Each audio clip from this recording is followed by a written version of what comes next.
اعوذ باللہ من الشیطان الرجیم بسم اللہ الرحمن الرحیم۔ ترجمہ تفسیر کے ایپیسوڈ 1 میں خوش آمدید۔ سامعین محترم، آج ہم تعوذ یعنی اعوذ باللہ من الشیطان الرجیم اس کی اہمیت کے اوپر گفتگو کریں گے۔ تعوذ کے معنی ہے پناہ مانگنا یعنی حفاظت میں آنا۔ اللہ تعالیٰ نے قرآن مجید میں حکم دیا ہے کہ جب بھی قرآن مجید کو پڑھا جائے تو پہلے تعوذ کو پڑھنا چاہیے تاکہ شیطان کے بچھائے ہوئے جال سے انسان بچ سکے۔ قرآن مجید اللہ تعالیٰ کی وہ باعظمت کتاب ہے جو نبی آخر الزماں حضرت محمد مصطفیٰ صلی اللہ تعالی علیہ وسلم پر نازل کی گئی اور قیامت تک آنے والی ساری انسانیت کے لیے رہبر و رہنما ہے۔ جس طرح نبی کریم صلی اللہ علیہ وآلہ وسلم کے بعد قیامت تک کوئی کسی قسم کا نبی اور رسول نہیں آ سکتا، اسی طرح قرآن مجید بھی وہ آخری کتاب ہے جس کے بعد کوئی کتاب نہیں آ سکتی۔ اب قیامت تک نبی مکرم صلی اللہ تعالی علیہ وسلم کی نبوت اور رسالت اور قرآن مجید کی ہدایت ہی جاری رہے گی۔ قرآن مجید کوئی عام کتاب نہیں ہے بلکہ وہ خاص کتاب ہے جس کو ہاتھ لگانے، پڑھنے، سمجھنے اور سمجھانے کے کچھ آداب ہیں۔ ان آداب اور طریقوں کو قرآن کریم اور حدیث میں بہت وضاحت سے ارشاد فرمایا گیا ہے جن کا لحاظ رکھنا ہر مسلمان کی ذمہ داری ہے۔ قرآن مجید کے آداب یہ ہیں۔ نمبر 1، قرآن کریم کو ہاتھ لگانے سے پہلے ضروری ہے کہ عورت یا مرد شرعی طور پر پاک ہوں۔ دوسرے، باوضو ہوں۔ پاک ہونے کا مطلب یہ ہے کہ عورت اپنے خصوصی ایام میں نہ ہو اور نہ ہی حالت جنابت میں ہو، اور مرد کا پاک ہونا یہ ہے کہ وہ جنابت کی حالت میں نہ ہو۔ اگر اس کو غسل کی حاجت تھی تو اس نے غسل کر لیا ہو۔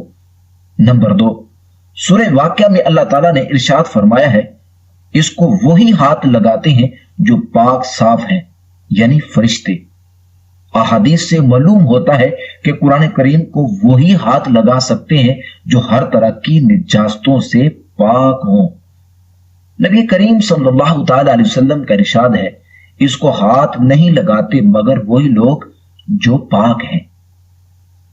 قرآن کریم میں فرمایا گیا ہے جب بھی قرآن پڑھا جائے تو اس کو غور سے سنو اور مکمل خاموشی اختیار کرو۔ اس کا مطلب یہ ہے کہ قرآن کریم کا یہ بھی ادب ہے کہ اس کو انتہائی توجہ اور خاموشی سے سنا جائے۔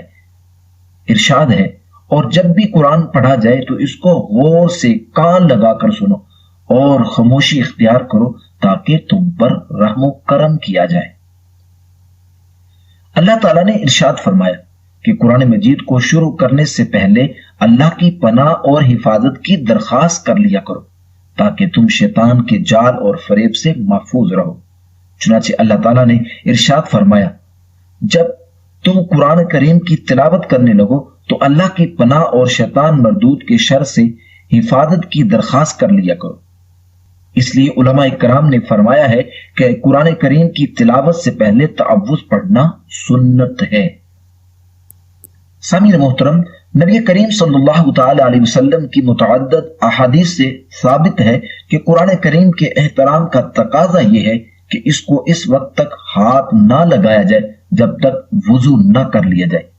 قرآن کریم کو پڑھنے، سننے اور ہاتھ لگانے کے احکام سے یہ بات بالکل واضح ہو چکی ہے کہ قرآن مجید کوئی عام کتاب نہیں ہے کہ جس نے جس طرح چاہا اور جیسے چاہا عام کتاب کی طرح ہاتھ لگا لیا اور پڑھ لیا، بلکہ اس کا ادب و احترام یہ ہے کہ اللہ اس کے رسول صلی اللہ تعالی علیہ وسلم کے حکم کے مطابق پڑھا جائے۔ سامعین محترم، اصل میں شیطان انسان کا ازلی دشمن ہے۔ ہمیشہ اس کی یہی کوشش ہوتی ہے کہ وہ اللہ کے نیک بندوں کو اس کی تلاوت سے روک دے اور دوسری شیطانی کاموں کی طرف متوجہ کر دے۔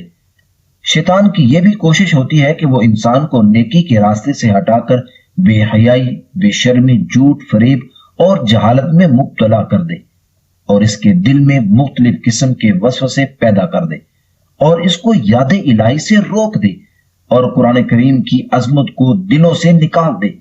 لیکن جب کوئی انسان اللہ کی حفاظت اور پناہ میں آ جاتا ہے تو اس میں ایک غیر معمولی طاقت اور توانائی پیدا ہو جاتی ہے جس سے وہ ہزاروں برائیوں سے بچ جاتا ہے، کیونکہ شیطان کا حملہ وار ان لوگوں پر ہی چل سکتا ہے جو اللہ پر یقین اور بھروسے کی دولت سے محروم ہوتے ہیں۔ چنانچہ اللہ تعالیٰ نے سورہ نحل میں ارشاد فرمایا، شیطان کا وار ان لوگوں پر نہیں چلتا جو ایمان لاتے اور اپنے رب پر بھروسہ کرتے ہیں، البتہ شیطان کا داؤ ان لوگوں پر چلتا ہے جو اپنے آپ کو اس شیطان کے حوالے کر دیتے ہیں جو اللہ کے ساتھ شرک کرتے ہیں۔ سامعین محترم، اس سے معلوم ہوا کہ جو لوگ اپنے آپ کو اللہ کے سپرد کر کے اس سے پناہ مانگتے ہیں ان پر شیطان کا وار نہیں چلتا۔ تمام انبیاء کرام علیہ السلام اور اللہ کے نیک بندوں کا یہی طریقہ رہا ہے کہ وہ اپنے ہر عمل میں اللہ ہی کی پناہ مانگ کر اپنے کاموں کی ابتدا کرتے تھے۔ قرآن مجید میں اللہ تعالیٰ نے ارشاد فرمایا ہے کہ ہر نبی نے ہر موقع پر اللہ کی پناہ حاصل کی اور شیطان کے شر سے حفاظت کی درخواست کی ہے۔ حضرت نوح علیہ السلام نے عرض کیا، اے میرے رب، میں آپ کی پناہ مانگتا ہوں اس بات سے کہ میں آپ سے وہ سوال کروں جس کا مجھے علم نہیں ہے۔ حضرت موسیٰ علیہ السلام نے جب بنی اسرائیل کو یہ بتایا کہ وہ ایک گائے ذبح کرے تو انہوں نے کہا، اے موسیٰ علیہ السلام، آپ ہم سے مذاق کر رہے ہیں؟ آپ نے فرمایا، میں اللہ کی پناہ مانگتا ہوں اس بات سے کہ میں اللہ کا دین پہنچانے میں تم سے جاہلوں کی طرح مذاق کروں۔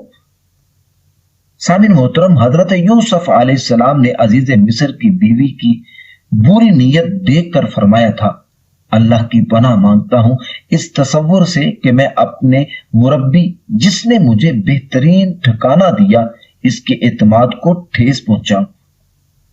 حضرت مریم علیہ السلام نے جو اللہ کی نیک بندی تھی، جب اپنے سامنے حضرت جبرائیل کو انسانی شکل میں دیکھا تو گھبرا کر فرمایا، بے شک میں تجھ سے رحمان کی پناہ چاہتی ہوں، اگر تو اللہ کا خوف رکھتا ہے تو یہاں سے ہٹ جا۔